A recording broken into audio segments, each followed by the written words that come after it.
And you said you living off Nate, man. Taas ang kamay. Ay asara sa di kami mababa. Di mabenta. Kamay to si Adi. Yo, what's up sa inyo lahat? It's your boy na naman. Kumusta kayo lahat dyan? Sana okay lang kayo palagi. Siyempre, ano naman, dapat safe kayo kung nasan man kayong parte ng mundo. At kung bago ka lang dito, gumagawa ako dito ng mga reaction videos, kung ano man gusto nyo ipanood sa akin. So yeah, kung bago ka lang, mag-subscribe ka na, click mo yung like and notification bell para updated ka palagi sa mga ginagawa kong reaction video sa channel na to. And yes, shoutout kay Sir Romiel TV para sa video na to. Nakasubscribe ka sa kanya. Pilipinas gustong gumawa ng sariling warships. Chinese warships, pinasok na ang Pilipinas, bro. Pinasok na. At wala ata or wala siguro tayong warship. Kaya pinagpaplano ng gumawa ang bayan natin, man. Pinasok na tayo, warship, pinasok na ang Pilipinas, Chinese warship. Oh my goodness, man. Paano na? Wala tayong warship. May warship ba tayo? Pa-comment naman kung meron. Yari tayo nito, man. Panoodin natin to. Tingnan natin kung anong impormasyon yung makukuha natin. Lahat na marinig sa akin, ipawang opinion ko lang at reaction ko lang sa napanood ko. Let's go. Full screen natin.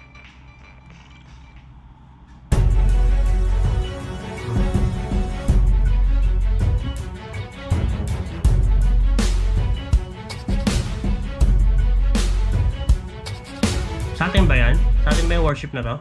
Sa aking nakaraang video nitong Sabado lamang, aking sinabi ang mga potensyal na i-offer na warships para sa ating Philippine Navy matapos ibalitang inaprobahan na ni Pangulong Marcos ang wishlist ng ating hukbong sandatahan o ang kanilang mga gustong bilhing armas sa ilalim ng Horizon 3 bilhing armas. Marcos Jr. approves military procurement wishlist. Okay. Good job inaprobahan na. Sa ilalim ng Horizon 3 ng AFP Modernization Program. Aabot sa halagang 2 trillion pesos ang ilalaang pondo para sa programa at ang malaking parte nito ay mapupunta sa Philippine Navy dahil kinakailangan ng bansa ng mas makabago at mas capable na warship upang protektahan ang ating mga teritoryo sa West Philippine Sea. Dapat lang. Kabilang nga sa dapat mas palakasin, patibayin natin yung mga hukbong pandagat natin kasi nabubuli tayo ng sobra. Ng ibang bansa. So, kailangan palakasin. Sabing i-offer sa ating Navy ay ang mga HDF 3800 frigate mula sa South Korea na gawa ng Hyundai Heavy Industries. Ang Alpha 5000 combatant ng bansang Espanya nagawa naman ng Spanish shipbuilding company na Navantia at ang Meko 8210 frigate ng bansang Germany nagawa naman ng ThyssenKrupp Marine Systems. Dapat nang madaliin talaga ng Pilipinas ang pagbili sa mga makabagong warships dahil pinapasok na ng dapat madaliin na talaga kasi nitong mga nakaraang linggo, talagang bakbakan na no? Talagang umiinit na ang tensyon sa karagatan. So, kailangan nating mag-ready. ASAP talaga kailangan na. Ng mga Chinese vessels ang ating teritoryo matapos na mataan ng dalawang warship ng Chinese Navy malapit sa Tawi-Tawi. Diba? Nasa Tawi-Tawi na daw. Nasa Tawi-Tawi na daw yung Chinese warship spotted. Bro, nung nakaraan nasa Bicol parang may dernap doon na something na hindi natin alam kung ano yun. Tapos ngayon nasa Tawi-Tawi na Chinese warship na to. Napapalibutan na ba tayo? Na naging sanhi upang maalarma ang mga residente doon. Wala pang pahayag ang Philippine government sa insidenteng ito, ngunit hindi talaga kayang bantayan ng magkasamang pwersa ng ating Navy at Coast Guard ang buong exclusive economic zone ng Pilipinas dahil sa nasa 2.2 million square kilometers ang laki ng ating EEZ at ilan lamang ang mga barko ng ating bansa.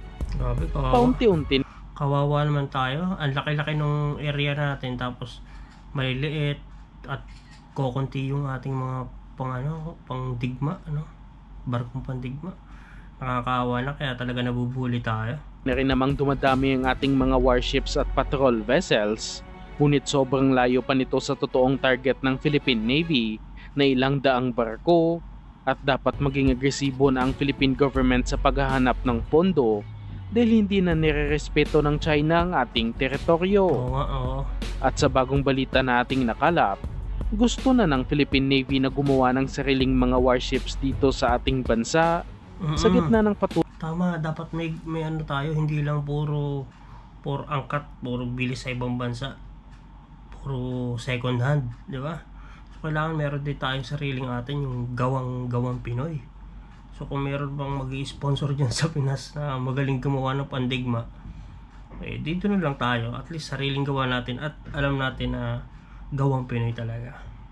tuloy na tensyon laban sa bansang China.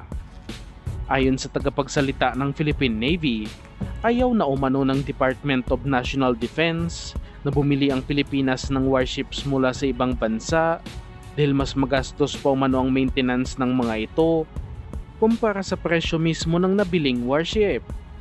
At sa aking opinyon lamang, dapat paramihin muna natin ang ating mga vessels katulad na lang ng pagkakaroon ng kahit na 10 frigates lamang at nasa 20 mga offshore patrol vessel dahil napakahabang proseso ang paggawa ng sariling mga warships at baka habang ginagawa natin ito ay pinasok na tayo ng mga pwersa ng mga kalabang bansa. Oo nga. Maliban Baka habang ginagawa natin yung warship natin na gawang Pinas, baka nandyan na yung kalaban, di pa gawa. pa dito, napakalaking pondo ang kakailanganin dito dahil magbabayad pa tayo ng technology transfer mula sa ibang bansa upang magkaroon tayo ng kaalaman sa paggawa ng warships. Kung inyong sasabihin na marunong na tayo gumawa ng barko dahil marami na rin naman tayong mga shipbuilding company sa bansa, ay medyo hindi makatotohanan nito dahil ibang bansa ang may-ari ng mga naglalakihang shipbuilding company dito sa Pilipinas at puro lamang mga commercial vessel ang ginagawa sa bansa. Napakakomplikado ng paggawa ng warships at kailangan talaga natin ang tulong ng mga ekspertong bansa sa paggawa nito at marami na rin ang nag-offer noon sa Pilipinas. Kulelat kasi tayo pagdating sa mga ganyan. Kulela tayo. Wala tayong kaalam-alam kung paano.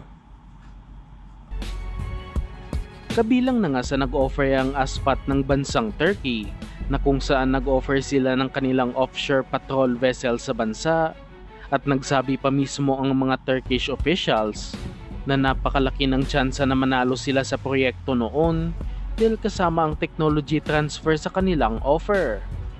Makikipag-partner na sana ang Turkish company sa lokal na shipbuilding company sa bansa upang gawin ang mga warships dito sa Pilipinas. Ngunit sa kasamaang palad ay mas pinili ng DND at Philippine Navy ang offer ng South Korea at napakalaki ng nawalang oportunidad sa ating bansa. Sayang yun. Upang makagawa na tayo ng sariling mga warships. Nag-offer din ang mga European companies katulad na lang ng Damen Shipyard ng Netherlands na nag-offer ng kanilang OPV 1500 sa Philippine Navy at makikipag-partner na sana sila sa Propmec Corporation na isa din sa mga lokal na shipbuilding company. Napakaganda din sana ng mga produkto ng Damen Shipyard at nagawa na rin nila ang technology transfer sa katabing bansa na Indonesia na kung saan ginawa sa kanilang bansa ang Marta Dinata class frigate na binase sa Sigma class frigate ng Damen Shipyard at nagkakahalaga lamang ito ng nasa 12 billion pesos bawat isang warship.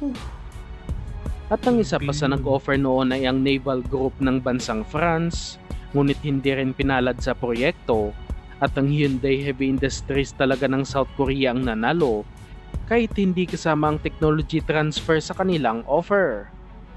At sa ngayong Horizon 3 ng modernization program, kung gugustuhin talaga ng gobyerno na makagawa ng sariling warship sa Pilipinas, ay dapat sa mga European shipbuilding company sila makipagnegosasyon dahil sa handa ang mga bansang ito na tulungan ng Pilipinas pagdating sa paggawa ng warships at makikita din naman natin na di kalidad ang mga ito at mas advanced din pagkasikaling sa mga ganong bansa, talagang kalidad talaga ang mga weapon system.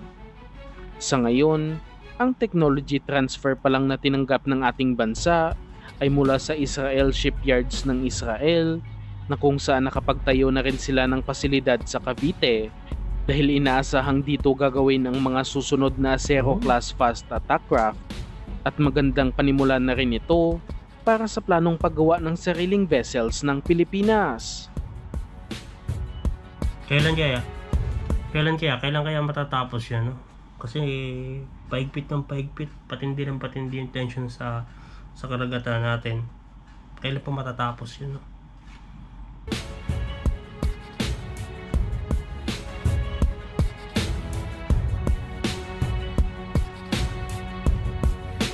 Grabe.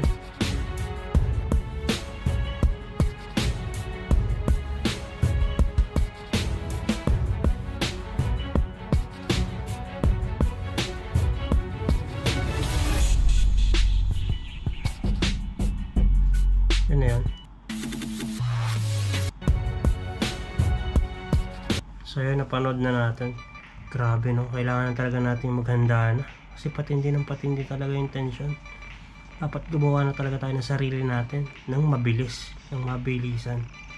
At yung mga materialis na gagamitin, kailangan talagang kumbaga talagang pulido at saka original talaga. I mean matitibay, parang ganun. Grabe, kailangan natin mag-ready. Kasi nasa tawi-tawi na daw tong Chinese warships. Mapapaawit ka na lang talaga. Pilipinas gustong gumawa ng sariling warship. Sana makagawa ng mas mabilis.